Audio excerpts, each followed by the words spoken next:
Sejam bem-vindos a mais essa quarta-feira aqui na Casa Monte Luz. Todos que nos assistem de forma online também, sejam bem-vindos. Convidar todos a fecharmos os olhos para a prece inicial.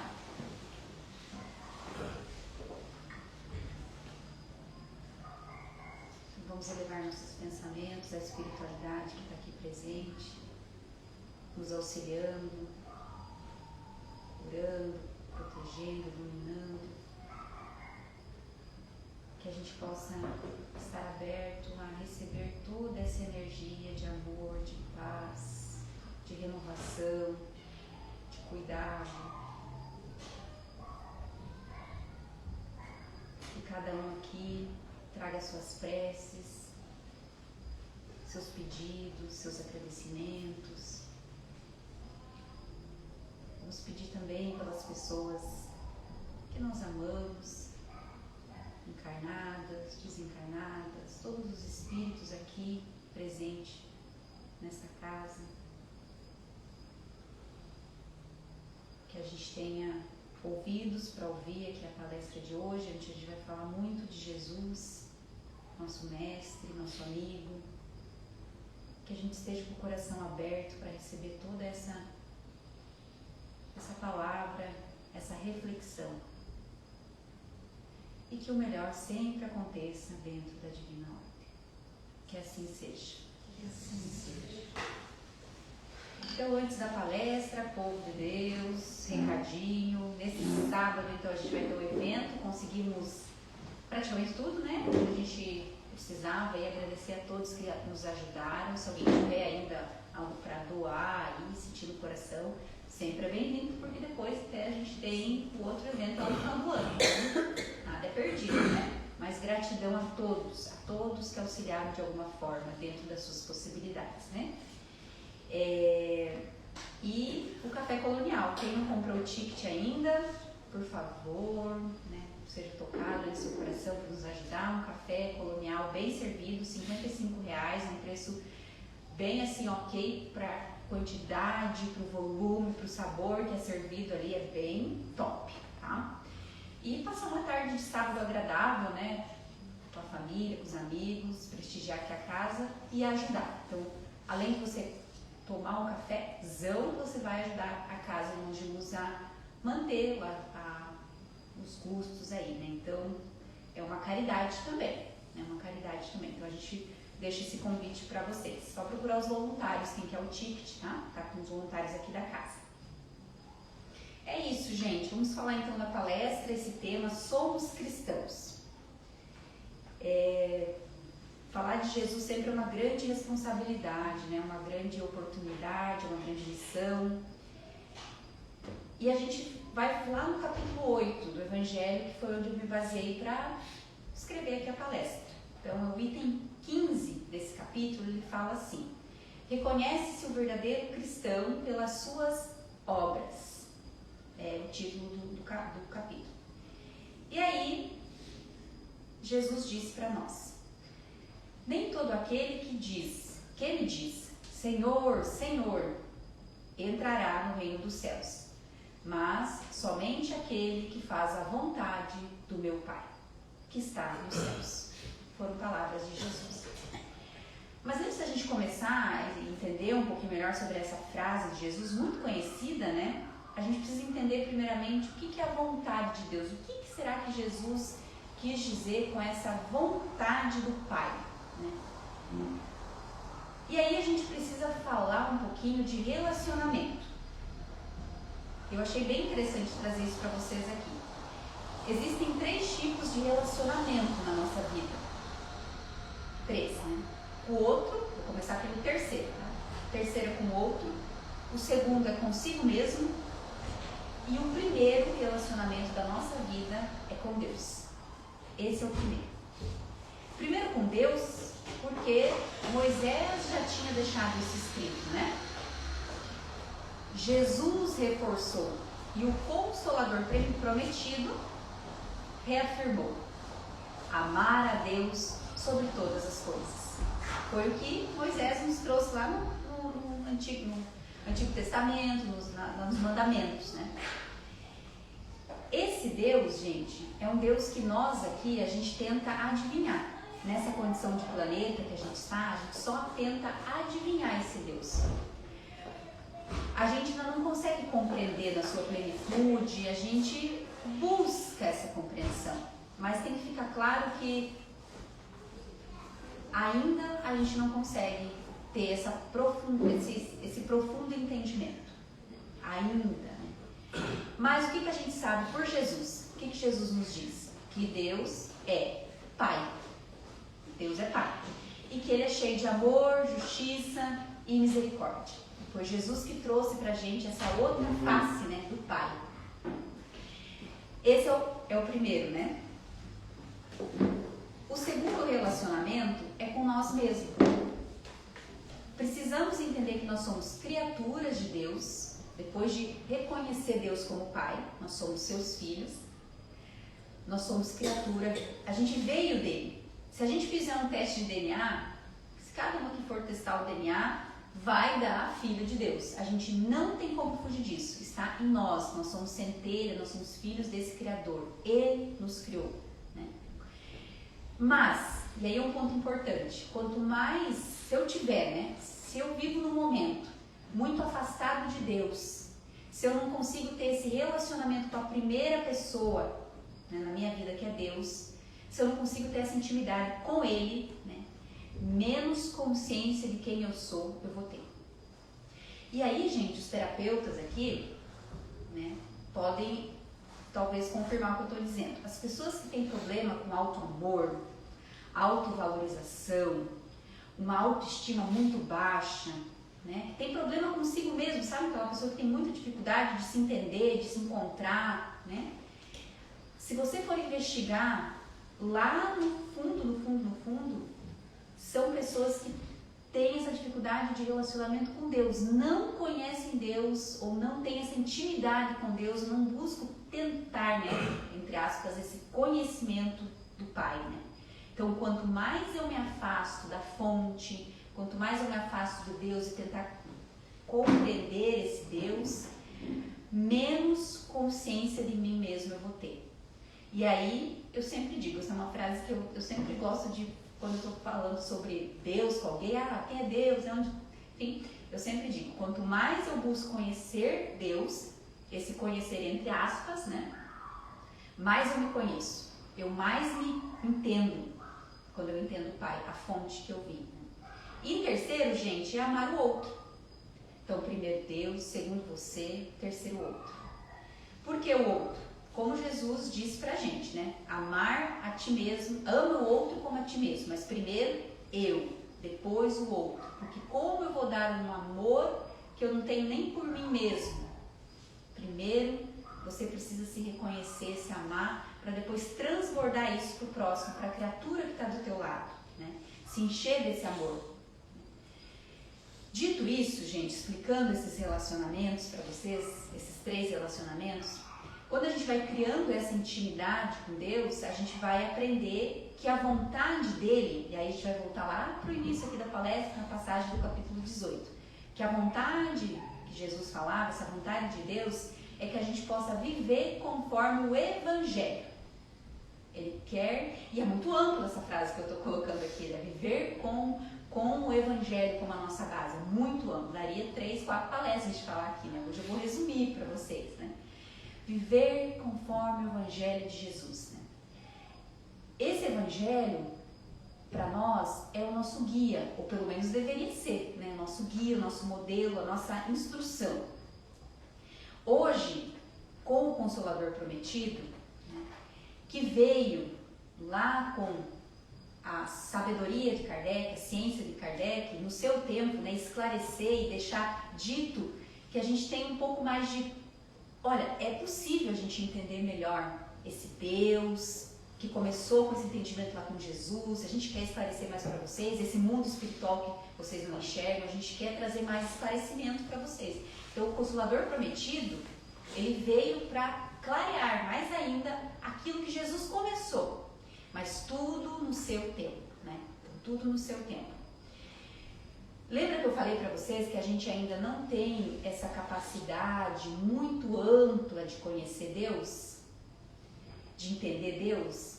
Por isso, exatamente por isso, que Deus manda seus anjos trabalhadores para fazer esse papel de intermediadores nessa jornada de conhecimento dele e das suas leis, né? Então, para ajudar nessa tarefa de tentar entender que ver Jesus, deixar de ver Deus com aquele Deus castigador do Antigo Testamento, para mudar para aquela chave e ver ele como um Deus Pai amoroso, Deus mandou Jesus, né? Mandou o Consolador, ainda vai mandar muitos, né? Quem lendo aí questões da nossa regeneração, vão vir muitos espíritos aí para nos ajudar, né?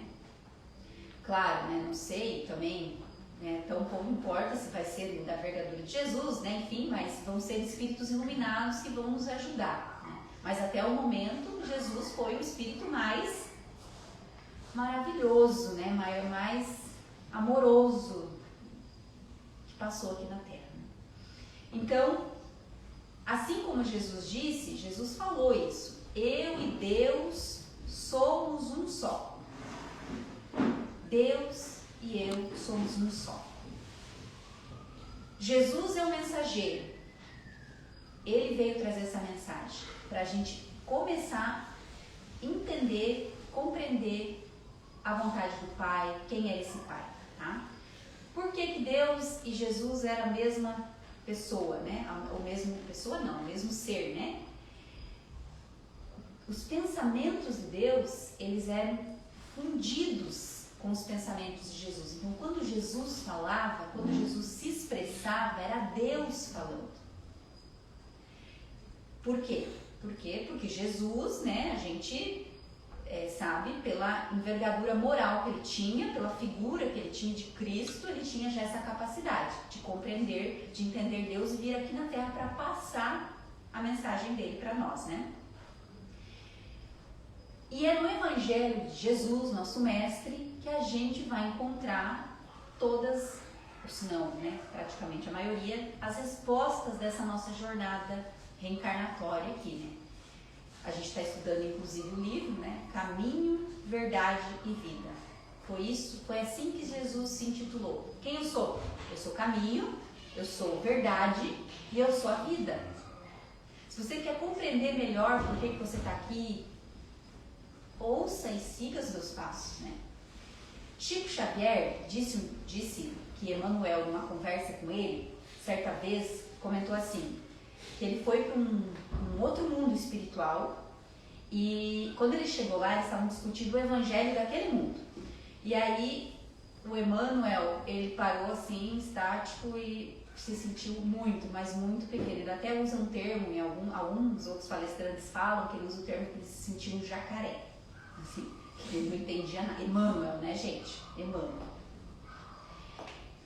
E aí, por quê? Por que disso, né? Chico questionou ele. Porque lá nesse mundo que ele foi, o evangelho já estava há 20 bilhões de anos na nossa frente. Foi Emmanuel que disse isso. Nosso olhar do evangelho de hoje é um.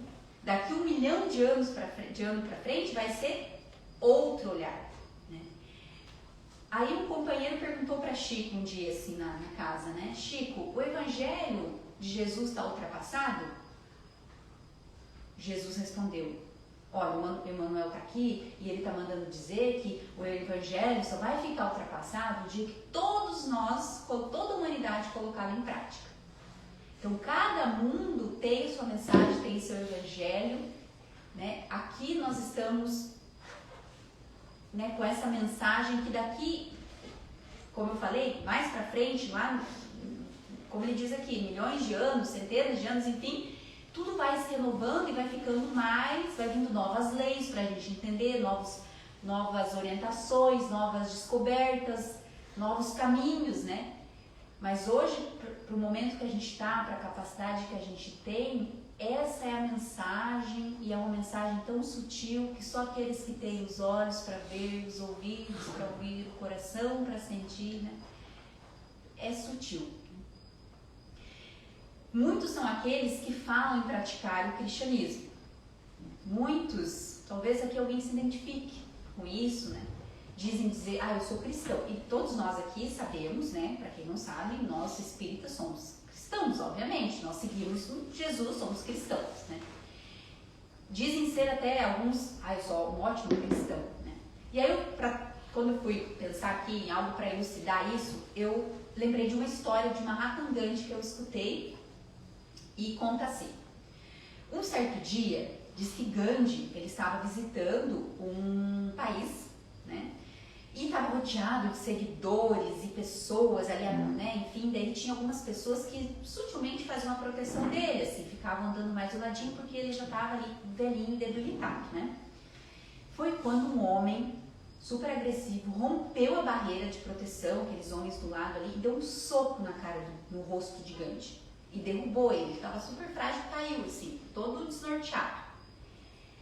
Gandhi levantou, calmo, o rapaz que estava com ele ali fazendo a proteção meio que quis pegar o agressor pelo pescoço, né? E Gandhi não reagiu e seguiu. Não deixou fazer nada e seguiu. Deu uns 5 passos para frente e o homem gritou: essa tua religião aí também te ensinou a ser covarde? E Gandhi serenamente olhou e respondeu: na verdade, foi esse homem que está pendurado no seu pescoço. Ele tinha um colar, né? Muitos crucifixos, né? Uma correntinha assim, com Jesus, a cruz, né? Então a gente usa símbolos, a gente se identifica e fala que é cristão, mas a gente realmente segue os ensinamentos do Mestre Jesus? A gente realmente segue o Evangelho? Foi essa pergunta que eu me fiz quando eu estava escrevendo essa palestra. Eu me fiz essa pergunta a semana toda, assim. Realmente, agora eu estou seguindo o Evangelho? Eu estou seguindo, agora estou seguindo. Eu fiquei bem reflexiva com isso. E essa é a intenção aqui com vocês, que a gente possa refletir sobre essa pergunta. E entra aqui um ponto muito comentado dentro da nossa doutrina, né?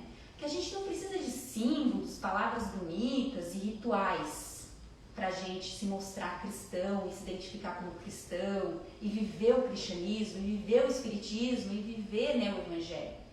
A doutrina nos explica que a gente precisa de palavras, primeiro, pensamentos, porque tudo começa com que a gente, a intenção, né? Tudo que sai da nossa cabeça é a intenção que a gente coloca.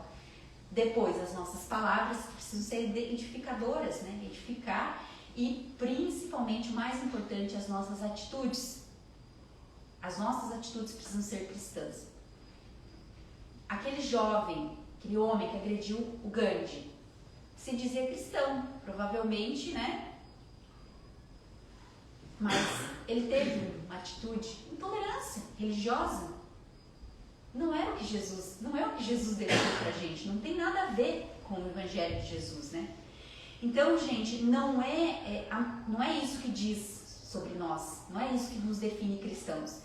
É a maneira como nós reagimos às situações diversas que a vida nos apresenta. Isso vai definir quem a gente é. Isso vai definir quem a gente é. Não é o que está escrito no seu feed da rede social, uma frase bonita de impacto de Mateus 7. Não é o que está no teu carro. Não é o que está no teu corpo tatuado. Não é o que está no aparador da tua sala. Aquelas bíblias pegando pó, aquela nunca lida. Não é isso que vai definir a tua fé ou a tua capacidade de servir e seguir o Evangelho, né? Como o trecho do Evangelho que eu, né, segundo o Espiritismo, que eu li acima para vocês diz, não basta somente crer e dizer Senhor, Senhor, e se mostrar e carregar esses símbolos e falar, né, só falar. Que Jesus diz, não basta só você ficar falando e gritando e me chamando, não é isso que eu quero, né? Foi isso que Jesus quis dizer. O verdadeiro cristão se reconhece pelas suas obras. A fé sem obras é uma fé morta. E quando a gente fala de obras, também é muito amplo assim, esse significado de obras. O que Jesus colocou nessa palavra, né? O peso dessa palavra obras, né? Não significa apenas coisas externas, como algo material, como uma caridade pública, material, ou frequentar, muito menos frequentar templos, né? Essa obra, né? O que são essas obras que Jesus se refere lá no Evangelho? são as palavras, são as intenções, são as nossas atitudes. Porque vamos lá, todo mundo aqui já está, ó, careca de saber, né? O esforço diário pela nossa melhoria é uma obra. Sabe aquele esforço que você todo dia, não vou deixar a peteca cair. Eu tô doente, mas eu não vou deixar de servir, de ir. Eu não tô legal, mas eu vou lá, eu vou ouvir a palavra, eu vou tomar um passe. Não, eu tenho um monte de compromisso. É um dia que eu queria deitar e assistir o Netflix o sábado inteiro, mas eu vou lá fazer aquele trabalho voluntário, pintar aquela casa, eu vou lá subir aquele morro. É isso, é esse esforço que cada um sabe da luta que passa para poder ficar de pé e se manter firme, né, nesse propósito. O serviço ao próximo, a coerência entre a fé e a conduta, isso é obra. Então, resumo, né, são todas as ações que demonstram que o Evangelho está vivo em você, que não é só da boca para fora, que não é só símbolos. Né? A gente já aprendeu aqui que Evangelho significa boa nova.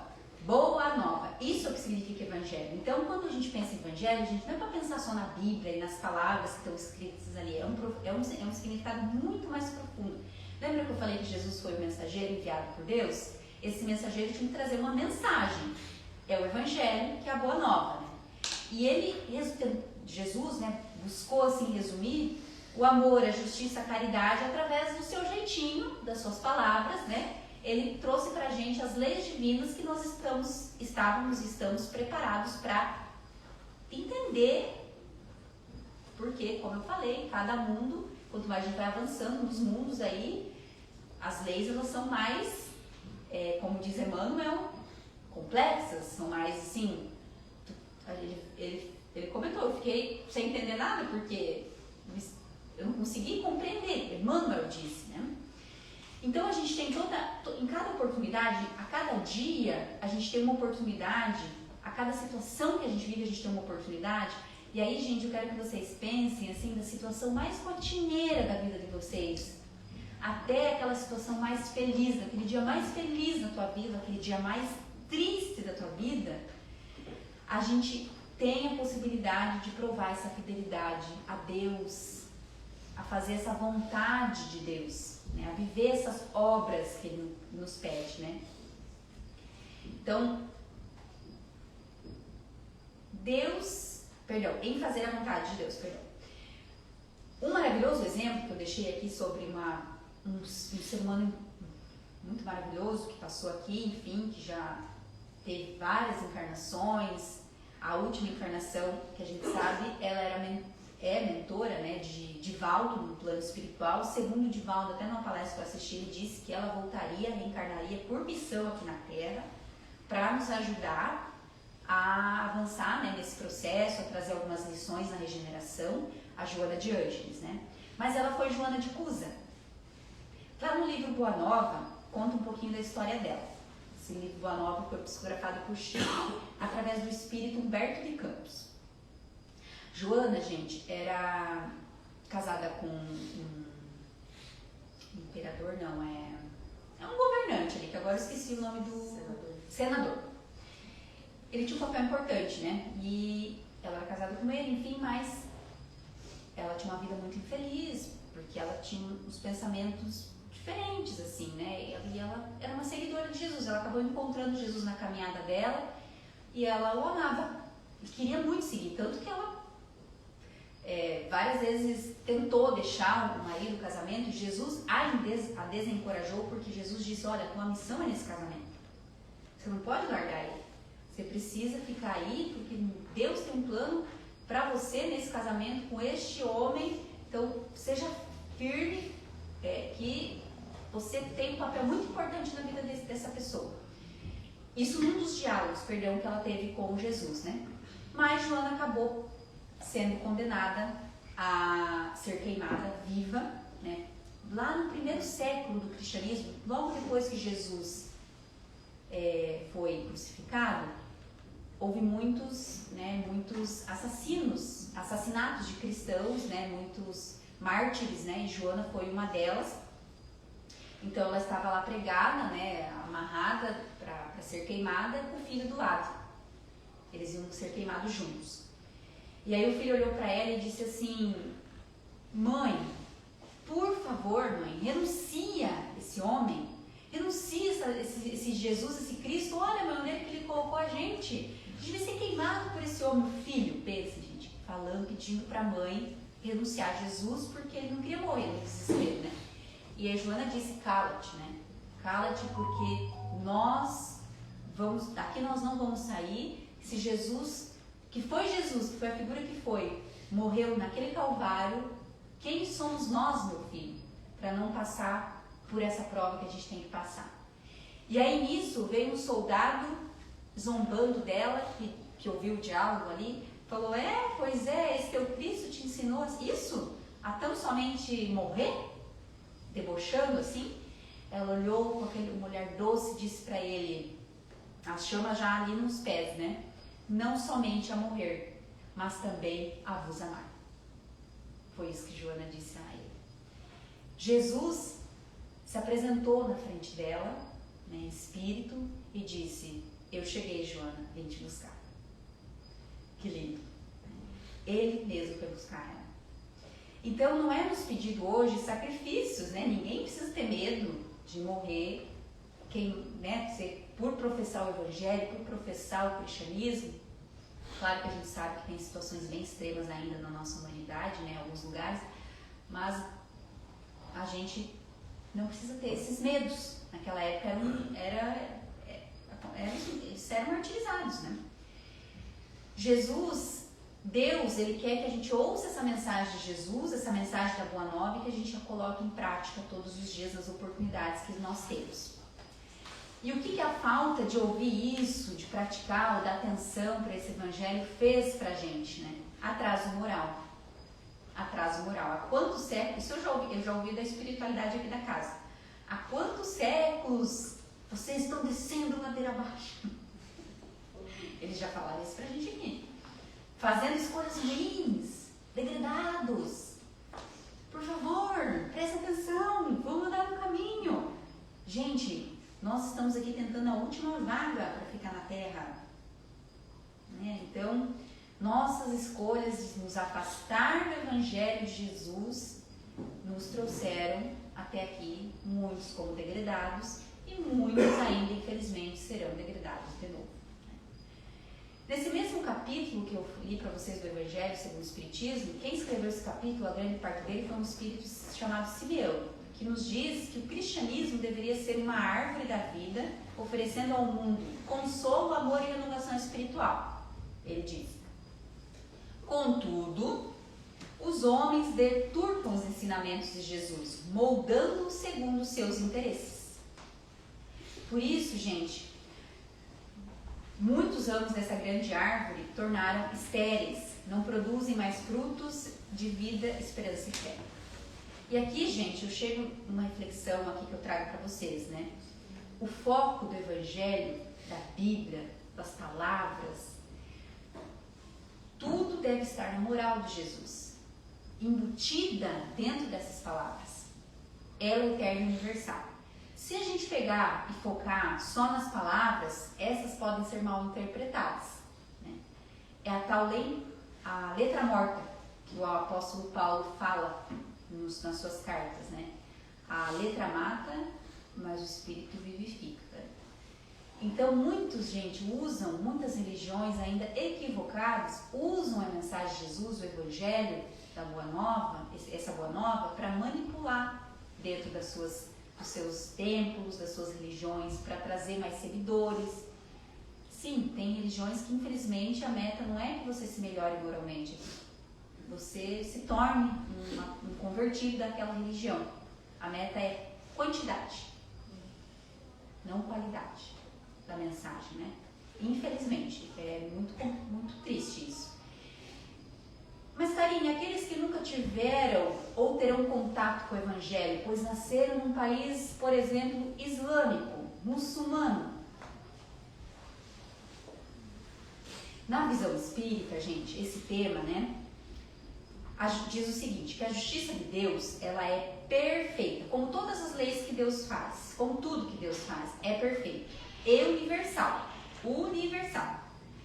Então, não tem lei de Deus para Brasil, lei de Deus para Europa, a lei de Deus para América, ali, Estados Unidos, lá para o Afeganistão. É universal para todos os mundos, mas cada mundo com seu grau, né?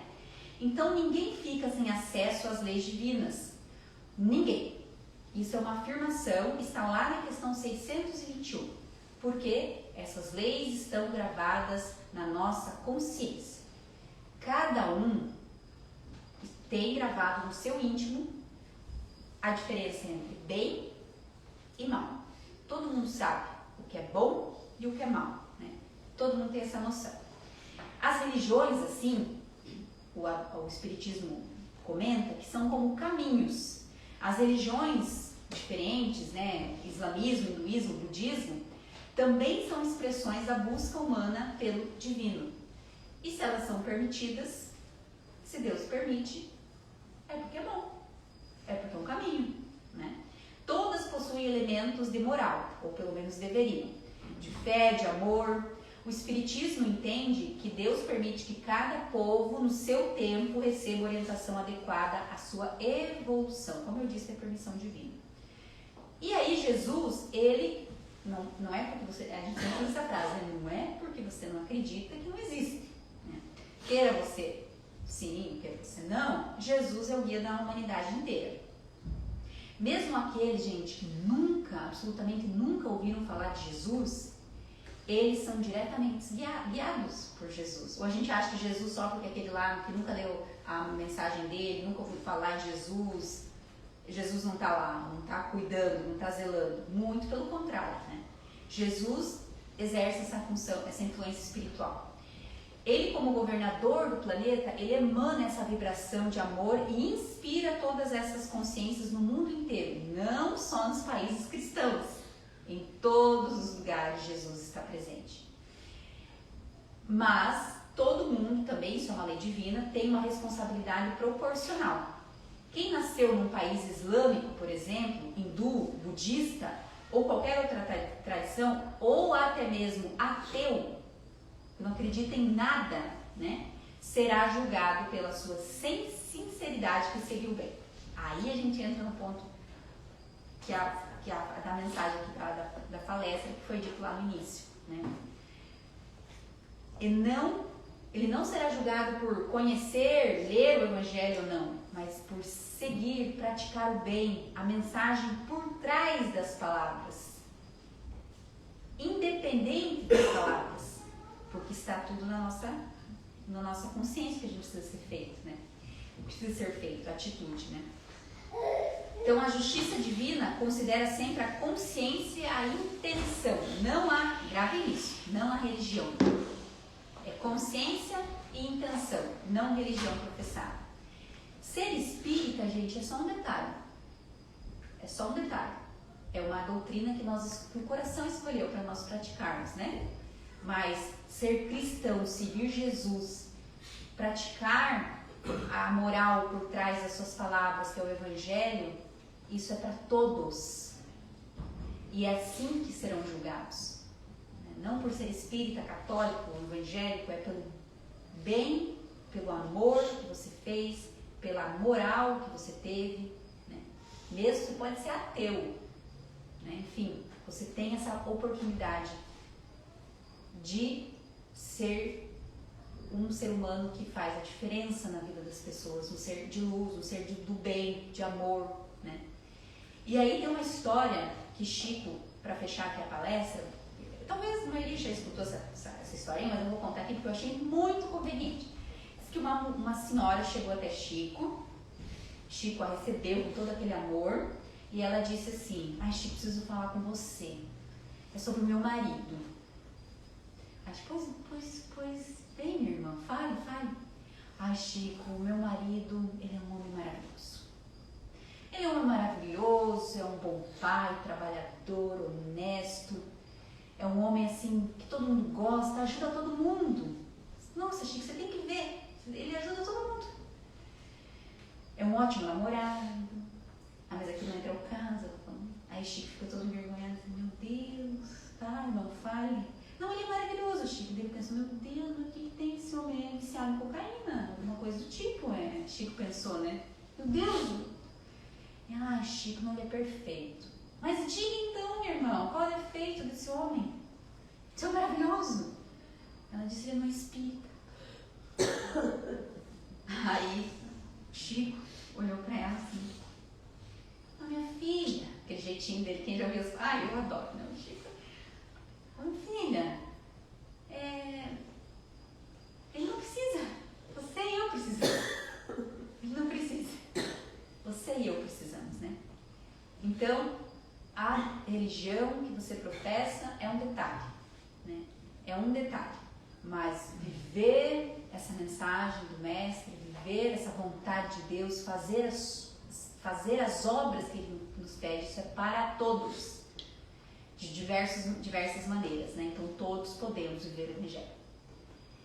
Emmanuel, Chico, André Luiz, enfim, Divaldo, né? Vários outros oradores, escritores da doutrina espírita falam nos seus discursos, nos seus livros, o seguinte: quer fazer a vontade de Deus? Você quer realmente fazer a vontade de Deus? Trabalhe no bem. E aí, toda vez que você der de comer aos pequeninos, toda vez que você vestir alguém que está com frio, toda vez que você dá um abraço, um afeto, um sorriso, um carinho para aqueles que estão sofrendo, precisando de compreensão, sem julgar, é a mim que vocês fazem. Assinado Jesus. Então, gente, é nisso que nós aqui dentro da Casa Irmãos de Luz, a gente acredita. Nós, eu digo nós, todos nós, né? Mas aqui os voluntários, os trabalhadores, né, da casa, é nisso que a gente acredita. É nisso que a gente acredita quando sábado a gente vai subir um morro, entregar, né, para essa comunidade alegria, diversão, amor, carinho. É nisso que a gente acredita quando a gente faz um Natal para essa comunidade. É nisso que a gente acredita quando a gente vem aqui limpar, pintar, ou a gente vem trabalhar no trabalho mediúnico, dar uma palestra. Enfim, é nisso que a gente acredita. A gente acredita que a gente não está fazendo por pessoa alguma aqui encarnada, por fulano, ciclano, ou pela Karine, pela Lu, ou, enfim, a gente está fazendo isso por Jesus. É para Ele que a gente faz isso. Só por Ele. Para que um dia a gente possa estar com Ele de novo. Porque a gente sente saudades. A gente sente muitas saudades de estar com Ele de novo. Então é isso, gente. Finalizei aqui para vocês. Espero que de alguma maneira aí tenha feito sentido, que tenha entrado no coração de vocês. Vamos fazer o passe coletivo.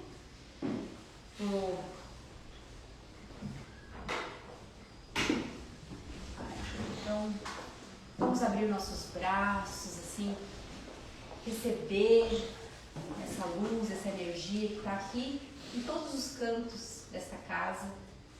Agradecer por a gente ter conseguido vir hoje aqui, apesar de todas as dificuldades, a correria do dia a dia, ouvir essa palestra, e que a gente possa levar essa mensagem para dentro da nossa casa, para os lugares que a gente frequenta, para as nossas famílias, para os nossos amigos, colegas, para todos.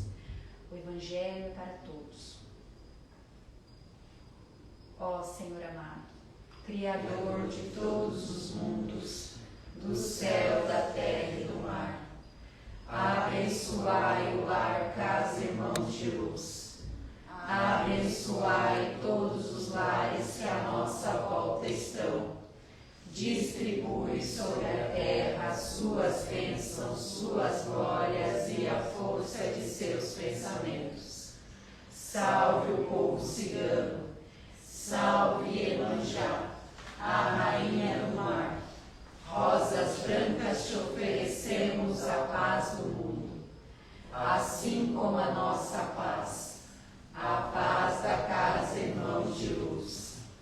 Pai amado, assim seja feita em teu nome, através de seu Filho Jesus, que ao mundo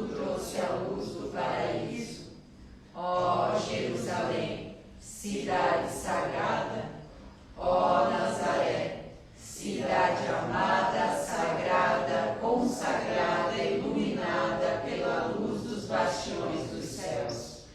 Iluminai a casa